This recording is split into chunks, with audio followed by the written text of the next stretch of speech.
आप देख रहे हैं breaking barriers. I am your host Alia. वैसे तो बात करने के लिए बहुत से टॉपिक्स हो सकते हैं। हम अक्सर पॉलिटिक्स पे बात करते हैं और डिफरेंट इश्यूज होते हैं जिसके ऊपर हम बात करते हैं, जो भी करंट इशू हमारे सामने आता है। लेकिन हमारा और आपका जो कांटेक्ट है, जो राब्ता है, इन टच रहने के लिए हमें इंटरनेट की ज़रूरत है। इंटरनेट के थ्रू हमारा ये राब्ता रहता है। अगर हमारे पास इंटरनेट की अवेलेबिलिटी ना हो तो हम एक दूसरे से बात ना कर पाएँ, ना आप मुझे सुन पाएँ, ना मुझे पता चल सके कि आप जिस इशू पर मैं बात कर रही हूँ उसके मुतालिक आपका क्या कहना है। यानी ये कि हम एक अपनी बात जो है वो दूसरे तक इस तरीके से नहीं पहुँचा पाएंगे। तो ये जो हम कहते हैं कि ये स्पेस एरा है, ये आईटी का एरा है, ये तो हम मार्स पर जा रहे हैं और ये सब कुछ हम बोलते रहते हैं, लेकिन हमें ये याद नहीं रहता कि इंटरनेट के बगैर इस सब का वजूद मुमकिन नहीं होगा। मैं आपको ये बताना चाहती हूँ कि इंटरनेट का एक पहलू तो ये है कि जो मैंने आपको बताया है कि हम व्हाट्सएप यूज़ कर लेते हैं, हम ऐप्स यूज़ करते हैं, हम उस पर अपनी पसंद की यूट्यूब पर जो है वो मूवीज़ देख सकते हैं, प्रोग्राम्स देख सकते हैं। ये सब कुछ तो चलता ही रहता है, ठीक है। ट्विटर है, सोशल मीडिया जो ऐप्स हैं।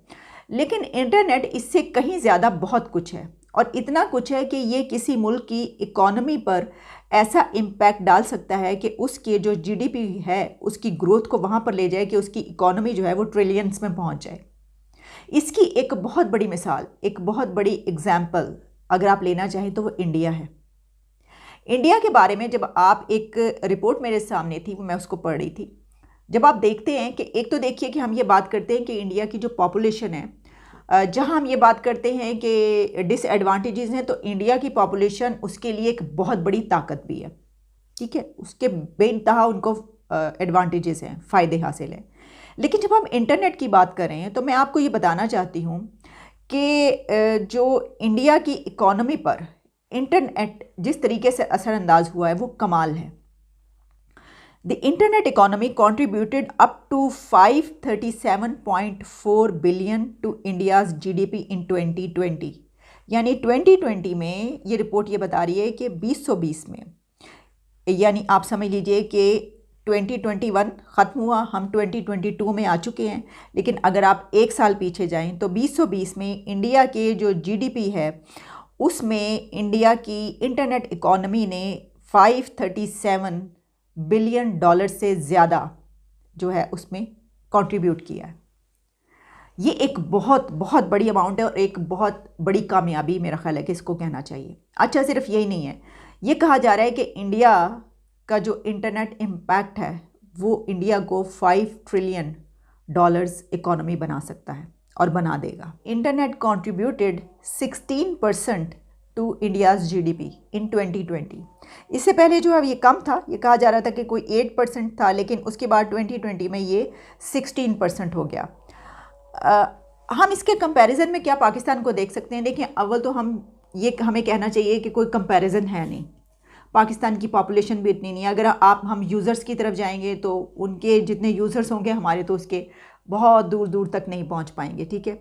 और अभी तक हमने इंटरनेट को उस तरीके से जो है इस्तेमाल करना शुरू ही नहीं किया जिसमें हम ये देखें कि ये हमारी इकॉनमी को कहाँ पर लेकर जा सकता है या क्या इम्पैक्ट पड़ता है। जब हम इंटरनेट इकॉनमी की बात करते हैं तो सिर्फ ये सोशल मीडिया ये नहीं है, बल्कि इसमें ई कॉमर्स भी आता है, इसमें ऐप्स आती है, इसमें बहुत कुछ शामिल होता है। किस तरीके से आपने अपनी बैंकिंग को जो है वो इंटरनेट पर ले गए हैं, आपके जो मुल्क में ई कॉमर्स है वो कैसे चल रहा है। अच्छा, कोविड के बाद यानी ये कि कोरोना के बाद ख़ास तौर पर इन दिनों में, पिछले अगर आप एक साल कह लें, 1-2 साल के अंदर तकरीबन दुनिया की तमाम कंट्रीज़ में हम कह सकते हैं कि इसने ये बढ़ा है, यानी इंटरनेट का इस्तेमाल भी, और इसके थ्रू जो इंटरनेट इकॉनमी है उसमें जो ऐप्स का यूज़ है, यूज़र ने उसको बहुत ज़्यादा यूज़ किया है, जिसकी वजह से इसकी ग्रोथ भी बढ़ी है और इसने दुनिया के जो कंट्रीज़ हैं उनकी इकॉनमीज़ पर बहुत अच्छा असर डाला है। क्योंकि लोग जो हैं वो बाहर नहीं निकलते। अब तो खैर फिर भी थोड़ा बहुत आदत सी हो गई है क्योंकि कोरोना की, वो कहते हैं ना कि ये वो बिल्ली है कि जो पहले जो है वो शेर था हमारे सामने, हम डरते थे उससे, और अब हमने उसको बिल्ली बनाकर अपनी गोद में बिठा लिया है। कोरोना को जो है वो ये कहा जाता है कि अब तो किसी को कोई फिक्र ही नहीं, हर कोई निकलता है, मास्क के बगैर भी हो रहे होते हैं, लेकिन जो कि मास्क के साथ निकलना चाहिए, मैं ये कहूँगी। तो बात ये हो रही थी कि इस दौरान क्योंकि लोगों ने बाहर निकलना छोड़ दिया और उनके पास जो है वो डर के मारे अंदर ही बैठे रहते थे अपने घरों में, तो इस दौरान उन्होंने बहुत ज़्यादा यूज़ किया इन ऐप्स का, और ये जो एक सिलसिला है कि घर में बैठ कर ही वो सारे काम हो जाएं। इवन कि ये भी होने लग पड़ा कि बहुत अभी तक ऐसा हो रहा है कि जो क्लासेस हैं वो ऑनलाइन हो रही हैं, कॉलेजेस, स्कूल्स, यूनिवर्सिटीज़ बंद रहे, ऑनलाइन सब कुछ चलता रहा। इसी तरीके से तो जो सिस्टम इंटरनेट पर नहीं था वो भी इंटरनेट पर चला गया। इंडिया मोबाइल यूज़र जो है, इंटरनेट मोबाइल यूज़र्स में सेकंड हाईएस्ट कंट्री बन चुका है। हमें देखना होगा कि क्या पाकिस्तान में जो ई कॉमर्स है वो कितना चल रहा है, उस पर हमने कितनी तवज्जो दी है और क्या उसकी ग्रोथ कितनी है, क्या हम उसको इस तरीके से डेवलप करें कि वो भी हमारी जीडीपी में जो है वो इतना ही ज़बरदस्त इम्पैक्ट किया है। इसमें एक और बहुत ही इंटरेस्टिंग मैं आपको रिपोर्ट, जो कि यूएन रिपोर्ट है, उसके पाकिस्तान के हवाले से क्या फैक्ट्स एंड फिगर्स हैं। ये 2017 की मेरे पास रिपोर्ट है, इसमें वो कह रहा है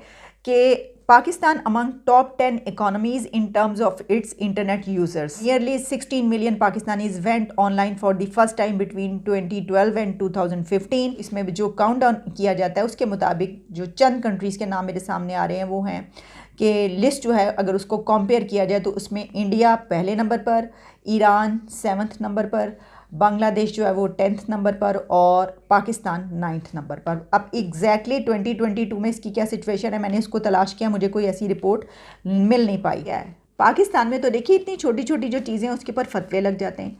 कितना अर्सा तो हमारा टिकटॉक ही बंद रहा, कितना अर्सा हमारा यूट्यूब ही बंद रहा, हमने यूट्यूब ब्लॉक कर दिया। कैन यू इमेजिन कि किसी कंट्री में ऐसा होता है कि यहाँ पर वो आप जानते हैं चार्ली का जो वाक़या था, उसके बाद गुस्से में आके मौलवियों ने जो आगे लगाई, यहाँ पर जो तोड़ फोड़ की, लोगों की जो प्रॉपर्टीज़ थी, जो अमलाक थी, उनके साथ जो बुरा हाल किया, उसके बाद जो है उन्होंने कहा कि नहीं, उनका डिमांड थी कि हम देखते हैं कैसे इस्तेमाल किया जाता है यहाँ पे यूट्यूब। उन्होंने यूट्यूब के ऊपर जो है पाबंदी लगवा दी। कितने साल जो है वो पाकिस्तान में यूट्यूब ब्लॉक रहा है, बंद रहा।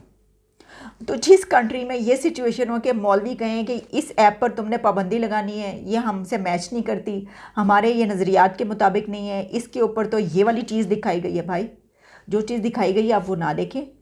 अच्छा, ये भी आप कर सकते थे कि उस चीज़ को जो है वो आप ब्लॉक कर देते, जो जिस जगह से जो आ रहा है उसको आप नहीं। हुआ क्या कि वो सालों पाकिस्तान में यूट्यूब भी बैन रहा है कि देखा ही नहीं जाता रहा। तो जहाँ पर इस तरह की अक्लमंद लोग मौजूद होंगे जो ये समझ रहे होंगे कि इट्स ओके, जो है बंद कर दो, बस क्या ज़रूरत क्या है, मतलब सुकून तो सिर्फ कब्र में है ना। तो सुकून जब कब्र में है, जब प्राइम मिनिस्टर ये कह रहे हैं सुकून कब्र में है, तो फिर मौलवियों को तो आप छोड़ ही दें। खैर मौलवी और वो कौन सा फ़र्क, कोई इतना है, कोई इतना ख़ास फ़र्क भी नहीं मिलता। तो ये तो मसले मसाइल हैं हमारे मुल्क में। हमारे मुल्क में अगर वो जो टिकटॉकर वाली एक आयशा का जो वाक़या हुआ था और उसके बाद पता चला था, या ऐसी बहुत सारी चीज़ें सामने आई कि जिसकी वजह से जो है बहुत ज़्यादा कहा गया कि मुल्क की बदनामी हुई और अंदर से निकला क्या। तो प्रॉब्लम ये है कि हम तो इस तरह के वाक़यात जब होते हैं उनकी वजह से भी हम चीज़ें बैन कर देते हैं। उस वक्त भी ये वाला सवाल उठाया गया था, ओहो बंद करो भाई, ये वाली ऐप बंद कर दो, तो इस काबिल ही नहीं है।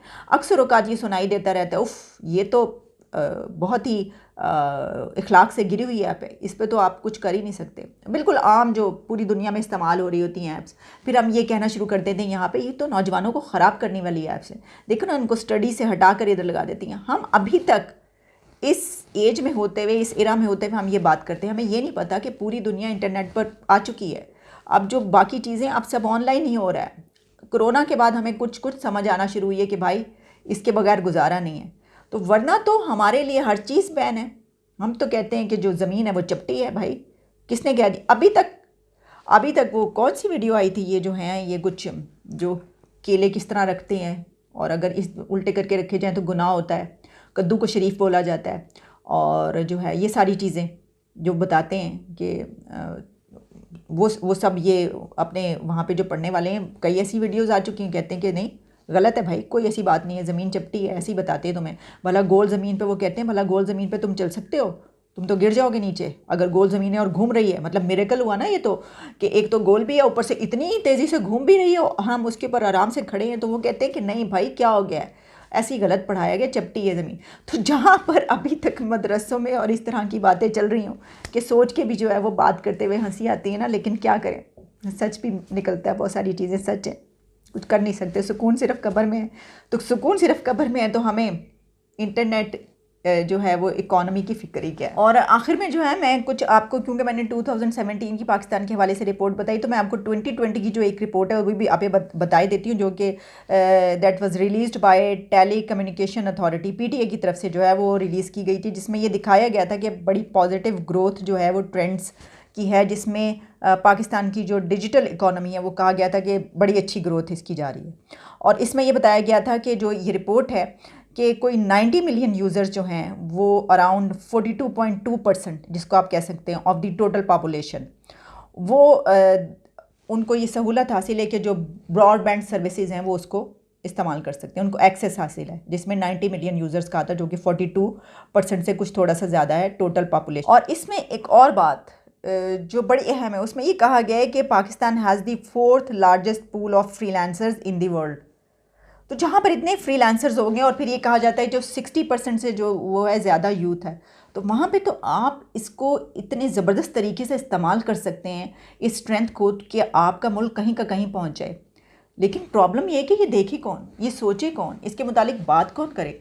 हम तो मतलब ये कि टीएलपी और टीटीपी, इनसे हमें मुआहदे करने में, इनको हमें मेन स्ट्रीम करने में हमें इससे वक्त ही नहीं मिलता। तो हम अपने नौजवानों को कहाँ मेन स्ट्रीम करेंगे, हम फ्रीलांसर्स को कहाँ से मेन स्ट्रीम करेंगे, हम ब्लॉगर्स को कहाँ से मेन स्ट्रीम करेंगे, हम तो टीटीपी को मेन स्ट्रीम करेंगे, हम किसको मेन स्ट्रीम करेंगे, हम टीएलपी को मेन स्ट्रीम करेंगे। ये भी तो प्रॉब्लम है ना, ये भी तो एक बड़ी हमारी खसूसियत है, बड़ी अहम बात है। तो बाकी इन लोगों को छोड़ें, बेचारे रुल खुल के जो है हो ही जाएगा, वरना बाहर चले जाएंगे। वो देखे ना, हमने तो कितनी ज़्यादा लोग जो हैं उन्होंने वहाँ से आकर यहाँ पर इन्वेस्टमेंट करनी थी, वो कर डाली उन्होंने बिल्कुल। इसीलिए तो इतने ज़्यादा खुशगवार मूड में थे इमरान खान जब बात कर रहे थे कॉलर्स के साथ। कितना उन्होंने ज़बरदस्त हंसी हंसी और हंस हंस के उन्होंने तकरीरें की, क्योंकि गुस्सा नहीं था उनका, इसी वजह से कि वो जो चाहते थे उन्होंने करके दिखा दिया। कितनी बड़ी तादाद वो बाहर के मुल्कों से इन्वेस्टर्स की पाकिस्तान में ले आए। फिर वो जो वादा था कितने लाख करोड़ों जॉब्स का, वो सब भी पूरा करके दिखा दिया। तो फिर इसकी ज़रूरत क्या है, इसकी कोई ज़रूरत ही नहीं पड़ती। हमें ज़रूरत है सिर्फ टीएलपी की, और हमें ज़रूरत है किसकी, चलें छोड़ें, सुकून सिर्फ कब्र में है, तो फिर क्या फ़ायदा ये बातें करने का। इजाज़त दीजिए, दोबारा मुलाकात होगी। Take care and good bye.